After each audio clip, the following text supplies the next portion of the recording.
আসসালামু আলাইকুম ওয়া রাহমাতুল্লাহি ওয়া বারাকাতুহু। ইন্নাল হামদালিল্লাহি নাহমাদুহু ওয়া নাস্তাঈনুহু ওয়া নাস্তাগফিরুহ ওয়া নাউযু বিল্লাহি মিন শুরুরি আনফুসিনা ওয়া মিন সাইয়্যিআতি আমালিনা। মান ইয়াহদিহিল্লাহু ফালা মুদিল্লা লাহু ওয়া মান ইউদ্লিলহু ফালা হাদিয়া লাহু। ونشهد أن لا إله إلا الله وحده لا شريك له ونشهد أن محمدا عبده ورسوله الذي أرسله بالحق بشيرا ونذيرا وداعيا إلى الله بإذنه وسراجا منيرا. أما بعد فقد قال الله تعالى في كلامه المجيد والفرقانه الحميد. فأعوذ بالله من الشيطان الرجيم. بسم الله الرحمن الرحيم. إنما حرم عليكم الميتة والدم ولحم الخنزير وما أهل به لغير الله فمن اضطر غير باغ ولا عاد فلا إثم عليه إن الله غفور رحيم. صدق الله المولانا العظيم. وقال الله تعالى في كلامه المجيد والفرقانه الحميد. فأعوذ بالله من الشيطان الرجيم. إن الله وملائكته يصلون على النبي يا أيها الذين آمنوا صلوا عليه وسلموا تسليما. درود إبراهيم بوري اللهم صل على محمد وعلى آل محمد كما صليت على إبراهيم وعلى آل إبراهيم إنك حميد مجيد. اللهم بارك على محمد كما باركت على إبراهيم وعلى آل إبراهيم إنك حميد مجيد. اللهم صل على محمد كما صليت على إبراهيم وعلى آل إبراهيم إنك حميد مجيد. اللهم بارك على محمد وعلى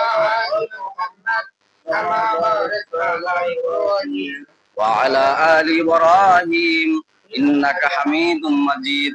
بلغ الأولى بكماله كشف الدجى بجماله حسنت جميع خصاله صلوا عليه وعليه قرن. بلغ الأولى بكماله كشف الدجى بجماله حسنت جميع خصاله صلوا عليه وعليه. রাহে মেরে মাসকান हवाली काबा बने मेरे मदफन दिया रे मदीना. बलगल उला बिकमालिही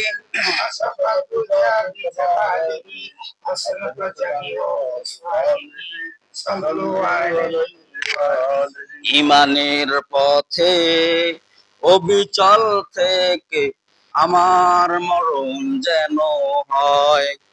ইমানের পথে অবিচল থেকে আমার মরণ যেন হয়।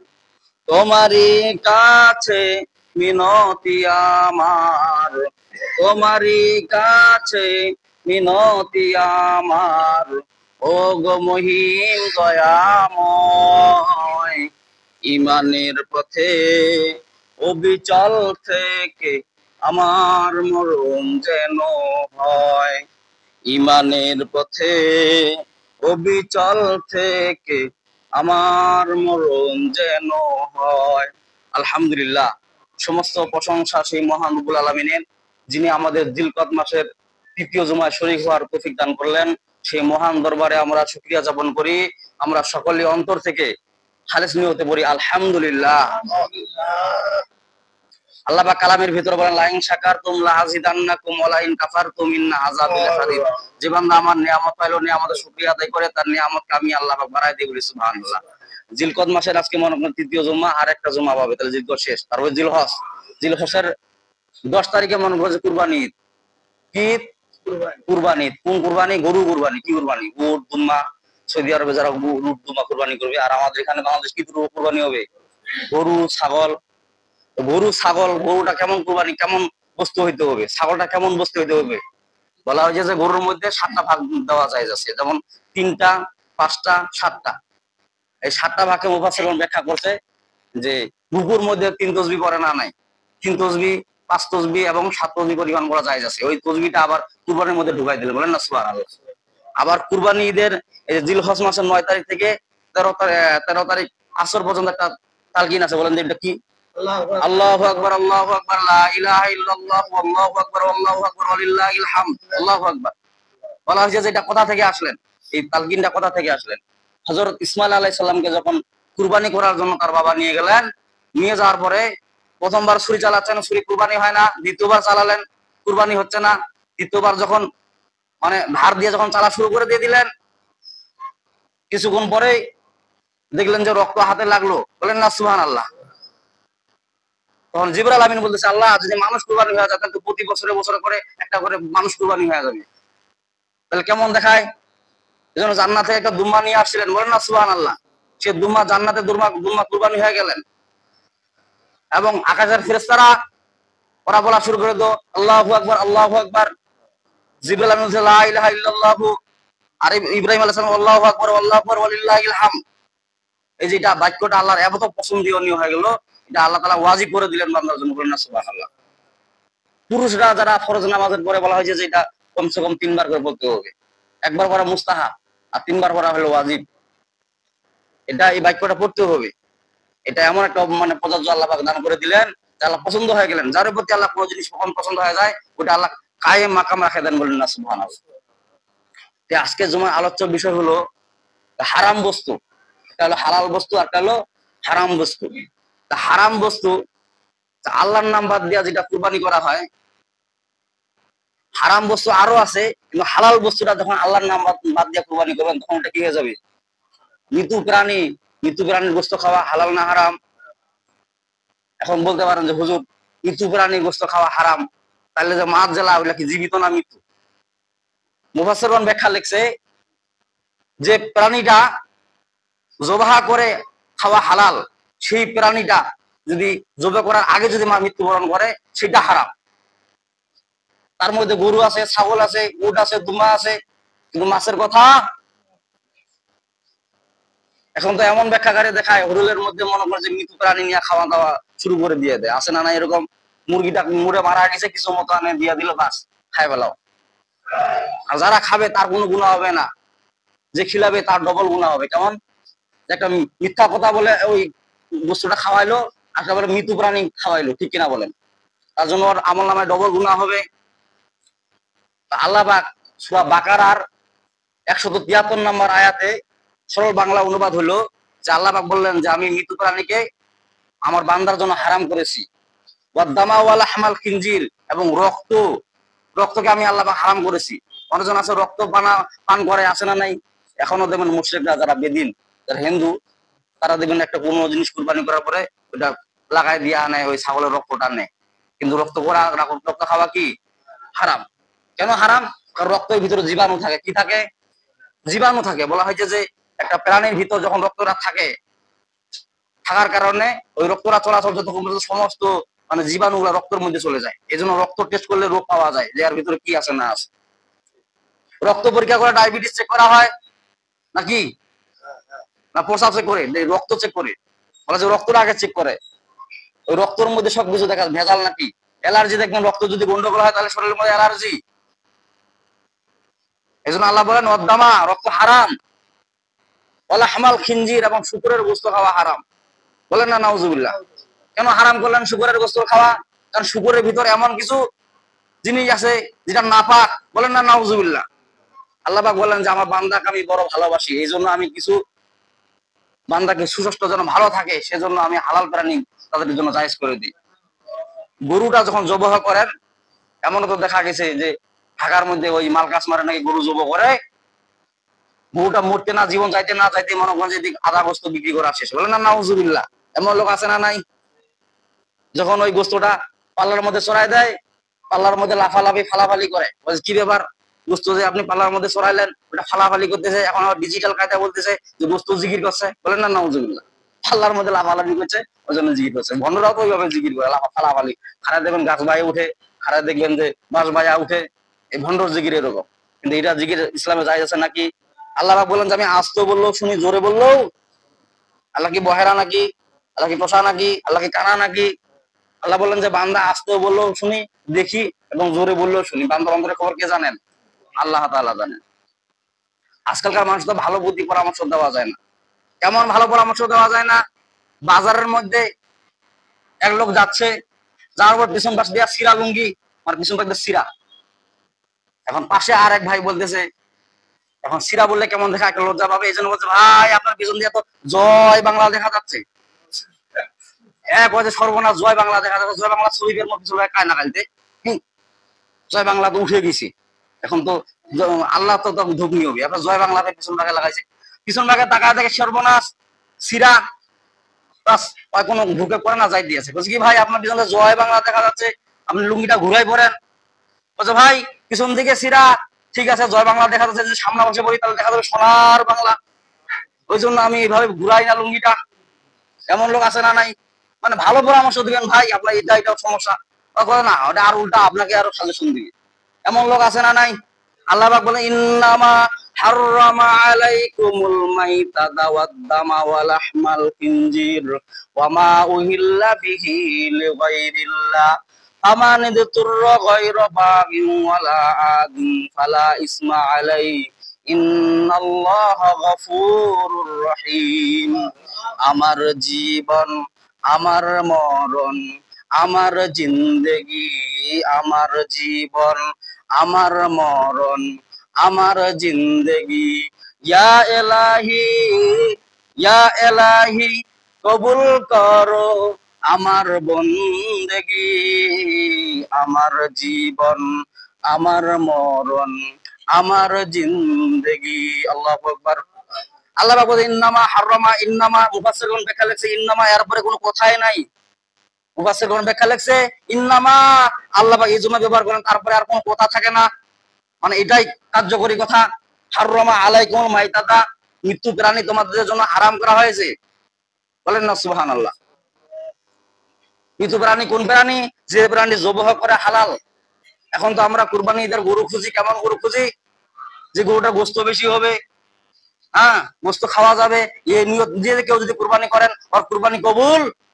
সারা বছর কোনো নামাজের কোনো খবর নাই, হ্যাঁ সারা বছর কোনো নামাজের কোনো খবর নাই, ওই ব্যক্তিকে যদি কুরবানি শরীক করেন তাহলে কুরবানি কবুল হবে না। বলা হচ্ছে যার কিয়ামতের দিন আল্লাহ পাক যার সাথে যার মহব্বত, তার সাথে তার হাসর নাজর হবে, ঠিক কিনা বলেন? আপনার কুরবানি যদি বেনামাজের সাথে হয়, কিয়ামতের দিন হাসর নাজর হবে আপনার বেনামাজের সাথে। ওরাও কুরবানি কাতারে দাঁড়াবে, আপনিও কুরবানি কাতারে দাঁড়াবেন। এই জন্য তো কিছু আলেম ওলামারা বলে যে আমার মনে হয় কিছু দল করা দরকার, বেনামাজিরা বেনামাজি আলাদা কুরবানি হোক, নামাজিরা নামাজি কুরবানি হোক, ঠিক কিনা বলেন? কারণ এই কুরবানির কথা আল্লাহ পাক সূরা কাউসারের মধ্যেও বলেছেন, বলেন না সুবহানাল্লাহ। আল্লাহ পাক বলেছে ইন্না আ'তাইনাকাল কাউসার ফাসাল্লি লিরাব্বিকা ওয়ানহার ইন্না শানিআকা হুয়াল আবতার। আল্লাহ বলে হে রাসূল আপনাকে তো আমি কাউসার দান করেছি, ফাসাল্লি লিরাব্বিকা ওয়ানহার, আর তোমার রবের নামে তোমরা নামাজ পড়ো। তার মানে কি ওয়ানহার, তারপরে কুরবানি করো। আগে নামাজের কথা আসেন তারপরে, আর আপনি তো উল্টাটা করতেছেন, আগে কুরবানি দিতেছেন তারপরে নামাজ পড়েন। আপনি যদি ঈদগাহ মাঠে নামাজ পড়িয়া যান, আগতে কুরবানি করে এসে তারপরে নামাজ পড়েন নাকি? না, কুরবানি ঈদের নামাজ শেষ করে তারপরে কুরবানি করেন, ঠিক কিনা বলেন? ঈদুল আজহা শব্দ তৈরি, আজহা হলো চাষতের সময়, মানে সকালবেলা।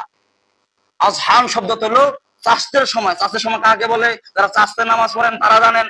বলে নাস্তা বেলার সময়। আল্লাহ পাক ওই কসমও খায়া বলেন, ওই কসম খায়া সূরা দুহাও নাযিল করেছেন আল্লাহ পাক, ওয়া দুহা থেকে আজহা বলে সকালের নামাজ, সকাল নামাজ শেষ করে তারপরে কুরবানি করো। মুফাসসিরগণ ব্যাখ্যা লিখছেন যারা কুরবানি করবেন ওদিন রাত্রে তার রোজা রাখা নফল, বলুন না সুবহানাল্লাহ। ওই দিন রোজা রেখে ওরা যে কুরবানি ঈদের গোস্ত খায় যখন ওটা আল্লাহ তৃপ্তিক্রিয়া করে তখন আল্লাহ তাআলা আমল নামায় খুশি হয়ে ডবল ডবল সব লেখেন। বলেন না শুনো কেন সব লেখেন? মুফাসসিরগণ ব্যাখ্যা লিখেছেন যে সন্তানকে কুরবানি করা হচ্ছে। বলেন না সুবহানাল্লাহ। কুরবানি গরু জব করা হচ্ছে না, এটা সন্তানকে জব করা হচ্ছে। তাহলে ওই কুরবানি গরুটা কেমন হওয়া দরকার? বলা হয়েছে যে যে গরুটা আপনি লালন পালন করে হৃষ্টপুষ্ট করেন সেই গরুটা আপনি কুরবানি করেন, সেই কুরবানিটা আর বেশি পছন্দনীয় আল্লাহর কাছে। তো অন্তর থেকে আপনার গরুটার প্রতি মহব্বত চলে গেছে, আর সেই মহব্বতটা আল্লাহর জন্য ব্যয় করতেছেন। এই জন্য ইব্রাহিম আলাইহিস সালাম খলিল হয়ে গেছেন, ঠিক কিনা বলেন? আল্লাহ তাআলার কাছে খলিল হয়ে গেছেন। কেন খলিল হয়ে গেছেন? এই কারণে খলিল হয়ে গেছেন যে আল্লাহ তাআলার পছন্দনীয় হিসাবে গরুটা কুরবানি করেছেন, ঠিক কিনা বলেন? আল্লাহ বলতেছেন যে তোমার অন্তর যেটা তোমার যেটা পছন্দ করে, তোমার গভীরে যেটা, সেটা তুমি জবহ করো, কুরবানি করো। আল্লাহ বলে ফাসলিল রব্বিকা ওয়ানহার, তোমার রবের নামে তুমি কুরবানি করো। তোমার রবের নামে কি করো? কুরবানি করো। আর আমরা তো রবের নামে কুরবানি করি না, বিশাল বড় একটা সিরিয়াল ধরে দেই, 7 জনকার নাম, ওর মার নাম, ওর বাপের নাম, আমার 14-25 যতগুলা নাম আছে। আরো দেওয়া যাবে নাকি? যে আরো যায় থাকতে বলে কিছু ফতোয়া যদি দেওয়া গেলে তাহলে মানে আরো ঢুকাই দিয়ে দিলে সিরিয়াল 14 জনকার নাম হয়ে যাচ্ছে।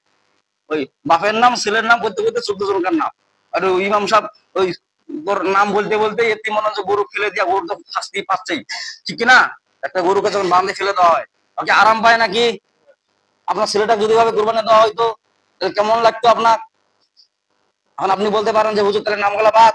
আল্লাহ পাক ওই কথাই তো বলছেন, ওয়ামা উহিল্লা বিহি লিগাইরিল্লাহ ফামান ইযতুররা গায়রা বাগিন ওয়ালা আদিন ফালা ইসমা আলাই ইন্নাল্লাহা গফুরুর রহিম। আল্লাহ বলে ওয়ামা উহিল্লা বিহি লিগাইরিল্লাহ, যে প্রাণীটা আল্লাহর নাম ব্যতীত কুরবানি করা হয়, আল্লাহর নাম ব্যতীত কুরবানি করা হয়, সেটা হারাম। বলে না নাউজুবিল্লাহ। যে প্রাণীটা আল্লাহর নাম বাদ দিয়া, তার মানে কি ওই আল্লাহর নামে তো কোনো কুরবানি করে না, খালি ওই কাছে ইগার নাম ঢুকাই দেন। আকিকার কথা যে হুজুর নাম লাগিয়ে কয়টা, বলে না নাউজুবিল্লাহ। আল্লাহ বলে যে না ওটা লাগবে না। ওমা উহিল্লা বিহি লিগাইরিল্লাহ, যে প্রাণীটা আল্লাহ ব্যতীত কুরবানি হয় সেটা সাথে সাথে হারাম হয়ে যায়। এবার আপনি বলতে পারেন যে একটা বেদিন লোক যদি কুরবানি করে, আল্লাহর নাম নিয়ে যদি কুরবানি করে, তার সেটা কি হালাল হবে নাকি? হালাল হবে না। সেখানে সে তো আল্লাহর নাম নিয়ে কুরবানি করে। মুফাসসিরগণ ব্যাখ্যা লিখেছেন যে একটা মুমিন ব্যক্তি কোন প্রাণী যদি আল্লাহর নাম না নিয়েও যদি কুরবানি করে, তার বড় কুরবানি সহি হয়ে যায়। বলেন না সুবহানাল্লাহ। কারণ সারা জীবন তো সে মুসলমানে, তার বিসমিল্লাহ অন্তরের মধ্যে আকীদা থাকে, বিসমিল্লাহ, যে আল্লাহর নামেই তো কুরবানি করব। কিন্তু হিন্দুর ভিতরে আকীদা থাকে না, ওরা মুখ দিয়ে খালি যা বলে। এজন্য অন্তরের খবরটা আল্লাহ রাখেন। বলেন না সুবহানাল্লাহ। অন্তরের খবর নিয়ে আল্লাহ কুরবানিটাকে গ্রহণযোগ্য করেন। এজন্য অন্তরের মধ্যে কোনো ভেজাল রাখা, অন্তরের মধ্যে যদি রাখেন যে প্রাণীটা হুস্ত বিস্ত হবে, গোস্ত ভালো হবে, ও জামা বেটি ভালো করে খাওয়া পারিবে, তাহলে কুরবানি হবে নাকি? আল্লাহ বলেন দৈন্তান নয় কারণ না, কুরবানি আপনার কবুলই হবে না, খালি ওই গোস্ত খাওয়াই হবে। আর যখন নাকি আপনার নিয়ত সহি হবে যে আল্লাহর জন্য কুরবানি, বলেন না সুবহানাল্লাহ, সেই কুরবানিটা সহি হয়ে যাবে। সহি হওয়ার কারণে স্যার গোস্ত আপনি খাইতে পারবেন, আপত্তি বৃদ্ধি করে খাইতে পারবেন। এই জন্য নিয়ত সহি করেন, নিয়ত সহি করতে হবে। কুরবানির প্রথম শর্ত হলো নিয়ত সহি করতে হবে। আর গরুর মধ্যে কোনো খুদ রাখা, যে প্রাণীটা জব করবে ওই প্রাণীর মধ্যে কোনো খুদ রাখা যাবে নাকি? শিং ভাঙ্গা, দাঁত মরা সরা, পায়ের মনে খুদ নাই, ফের আবার লেসও নাই অপেক্ষান, এই কুরবানি হবে নাকি? 3 জন 5 জন 7 জন, আপনি যদি বলেন যে 3 জন 3 জনে দেন, 5 জন 5 জনে দেন, 7 জন যদি হয় 7 জন দেন, কিন্তু অধিক আরো দেওয়া যাবে নাকি? নাম ঢুকাই দেন, যাবে না। আর ছাগল আপনি একা একজনে দিতে হবে, খাসি ছাগল। এখন ব্যাখ্যাকারী হলো যে গরুটা কেমন পর্যায়ে হইতে হবে আর ছাগলটা কেমন পর্যায়ে হইতে হবে। কিছু মতো যে কিছু কাঁসাই আছে না, কিছু মতো করাত করে নিয়ে আসি, আনে ছাগলটা চলতেই পারে না, মরা ছাগল, মানে মানে কেমন যে ছাগল নিয়ে আসলো, ওইটা আবার কিছু মতো জব করে দিয়ে আনে।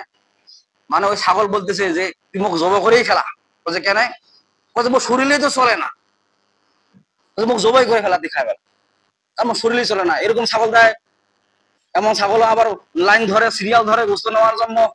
যেটা হারাম বস্তু ওইটারও সিরিয়াল ধরে, আর যেটা হালাল প্রাণী, যেটা সুস্থ মতো ভালো তরু তাজা, ওটা একটু দাম বেশি, ওই জন্য সিরিয়ালও ধরে না, টাকা কম, ওই জন্য নর্মাল গোস্ত।